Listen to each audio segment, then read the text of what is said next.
survived Tereus, Progne, and Philomela.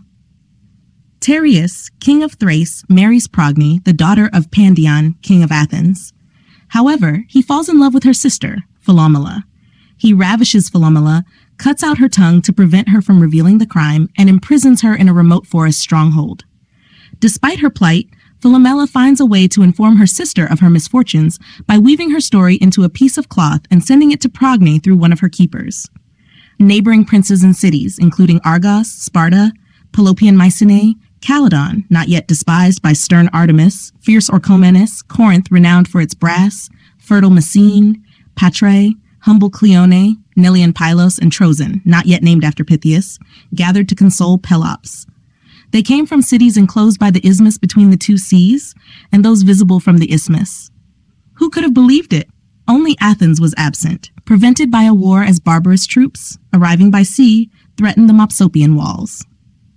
Thracian Tereus had defeated these forces with his auxiliaries, earning an illustrious name. Powerful in wealth and men, and descended from mighty Gradivus, Tereus was united to Pandion through marriage to Progne. Neither Hera, guardian of marriage rights, nor Hymenaeus, nor the Graces attended these nuptials. Instead, the Furies brandished torches snatched from the funeral pyre. They prepared the nuptial bed, and the ill-boding owl hovered over the abode, perched on the roof of the bridal chamber. With these omens, Progne and Tereus were wed and became parents. Thrace congratulated them, and they thanked the gods, commanding the day of Progne's marriage to the renowned prince and the day of Eetes' birth to be considered festivals.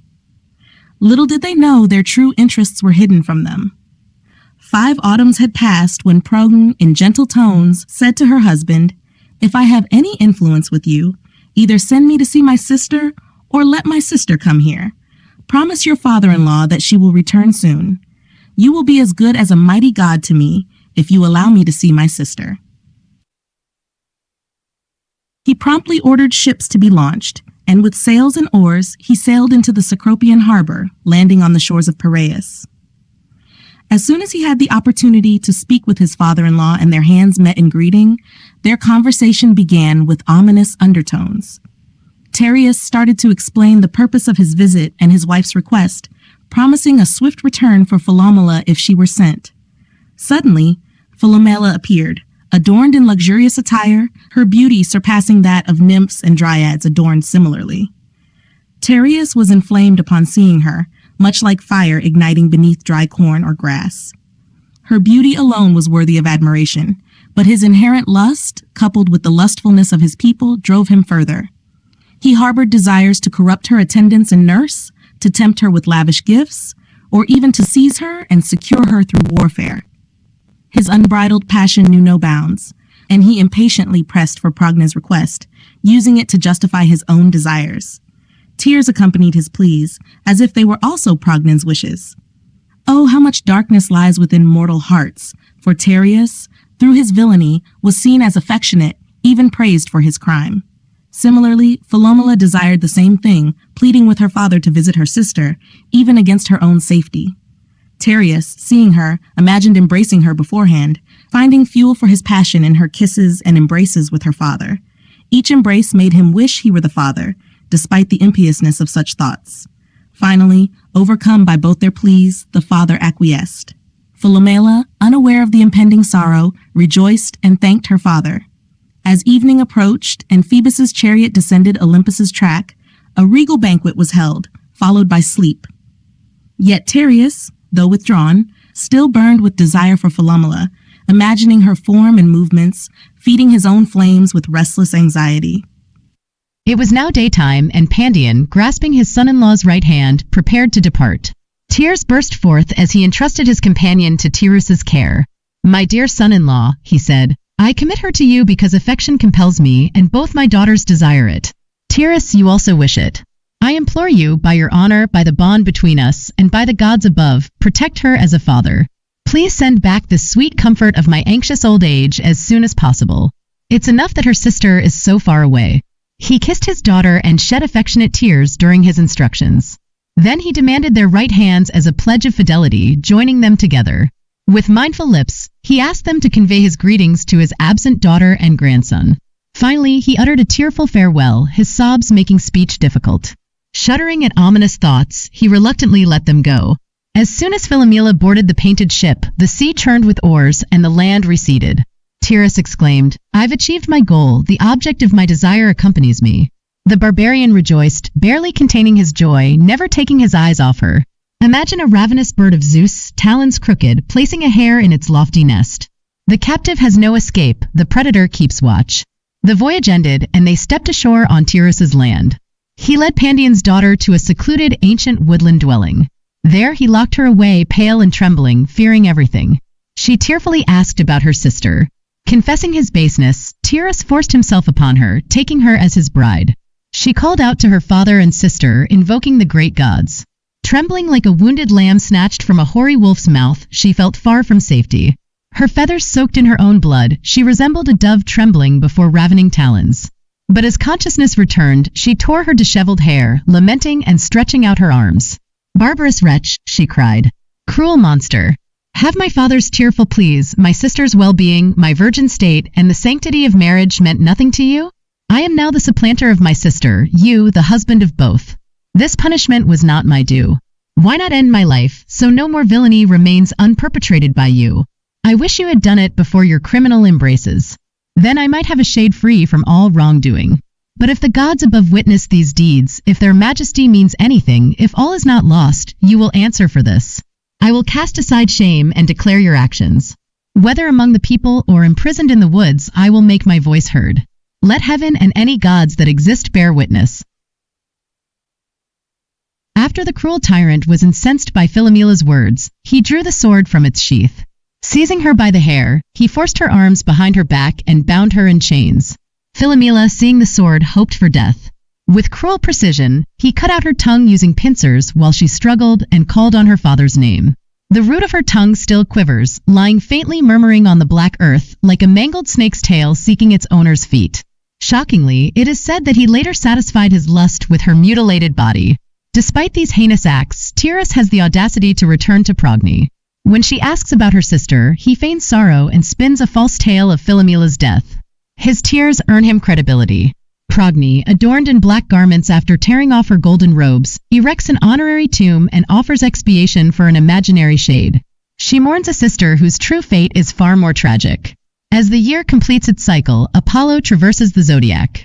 What can Philomela do? Guards prevent her escape, and the stone walls of her prison hold her captive. Her speechless mouth cannot reveal the crime. Yet grief fuels ingenuity, and inventive skill blooms in adversity. Philomela deftly weaves a web with barbarian designs, interlacing purple marks with white to expose Tereus's villainy. She entrusts it to an attendant, who delivers it to Progne unknowingly. The wife of the savage tyrant reads the web's mournful tale, and astonishingly, she remains silent. Grief stifles her voice, leaving her without sufficiently indignant words or tears. Driven by revenge, she rushes forward, blurring the lines between right and wrong, consumed by her plan. Progne's son Ides. It is now the time when the Sithonian matrons are wont to celebrate the triennial festival of Dionysus. Night is conscious of their rites. By night, Rhodope resounds with the tinklings of the shrill cymbal. The queen emerges from her house, arrayed according to the rites of the god, and carries the arms of the frantic solemnity. Her head is covered with vine leaves. From her left side hang down the skins of a deer. Upon her shoulder rests a light spear. Then the terrible Progne rushes through the woods, a multitude of followers attending her, agitated by the fury of her resentment, pretending, Dionysus, that it is inspired by thee. She arrives at the lonely dwelling, howling aloud, crying, "Evo!" She breaks open the gates, seizes her sister, and places upon her the badges of Dionysus, concealing her countenance under the foliage of ivy. Dragging her along, full of amazement, Progne leads her within her threshold. When Philomela realizes that she has arrived at that accursed house, the wretched woman shudders, and paleness spreads over her whole face. Progne, having found a fitting place, removes the symbols of the rites and unveils her sister's blushing face. She holds her in her embraces. Philomela, unable to lift her eyes, feels herself the supplanter of her sister. She fixes her gaze on the ground, her hand serving as her voice, swearing and calling the gods to witness that this disgrace has been brought upon her by violence. Progne burns with rage, unable to contain her anger. She checks her sister's grief and declares, "We must not act in this matter with tears, but with the sword, or anything that can possibly outdo the sword. I have prepared myself for every crime. Either I will set fire to the royal palace with torches and throw the artful Tereus into the midst of the flames, or I will cut away his tongue, eyes, or the members that deprived thee of thy chastity. By 1,000 wounds I will expel his guilty soul from his body. Something tremendous awaits. What it is, I am still in doubt. While Progne was uttering such expressions, Ides came to his mother. He reminded her of what she might do, and looking at him with vengeful eyes, she said, "Ah, how much you resemble your father." Without saying more, she prepared for a horrible deed, burning with silent rage. Yet when her son approached her, saluting his mother, drawing her neck toward him with his little arms, and adding kisses mingled with childish endearments, the mother was moved. Her anger abated, and her eyes, in spite of her, became wet with tears forced from her. But as she noticed the mother shrinking from excessive affection, she turned her gaze back to her sister's features. Looking at them both by turns, she said, "Why does one employ endearments while the other remains silent, her tongue torn from her? Why doesn't she call her sister, whom he calls mother? Consider the kind of husband you are married to, daughter of Pandion. You are growing degenerate. Tenderness in the wife of Tereus is criminal." Without further delay, she dragged Ides along, much like a tigress of the banks of the Ganges does with her suckling offspring through the shady forests. When they reached a remote part of the lofty house, Progne struck him with a sword, extending her hands. As he beheld his fate, he cried, "Now, alas, and now my mother," clinging to her neck where his breast joined his side. She did not turn away her face. Even one wound alone was sufficient for his death. Philomela cut his throat with the sword. They mangled his limbs, still quivering and retaining some life. Part of them boiled in hollow cauldrons, part hissed on spits, the inmost recesses streamed with gore. His wife set Tereus, in his unconsciousness, before this banquet. Falsely pretending rites after the manner of her country, where only one man was allowed to be present, she removed his attendants and servants. Tereus himself, sitting aloft on the throne of his forefathers, ate and heaped his own entrails into his own stomach. His mind was so blinded that he said, "Send for Ides." Progne could not conceal her cruel joy. Desiring to reveal her role in the murder, she said, "You have within you what you are asking for."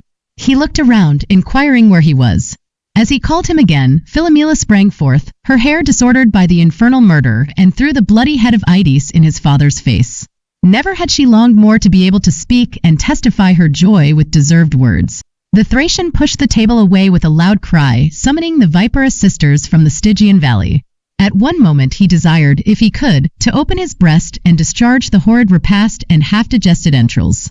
Then he wept, pronouncing himself the wretched sepulchre of his own son. Following the daughters of Pandion with his drawn sword, he seemed as if the bodies of the Cecropian nymphs were supported by wings, and indeed they were. One of them fled to the woods, while the other sought refuge beneath the roofs of houses. The marks of murder had not yet faded from her breast. Her feathers remained stained with blood. Swift with grief and desire for revenge, he transformed into a bird. Upon his head stood a crested plume, and a prolonged bill replaced the long spear. The bird's name was the Epops lapwing, its face appearing armed. This affliction dispatched Pandion to the shades of Tartarus before his time, in the late period of protracted old age.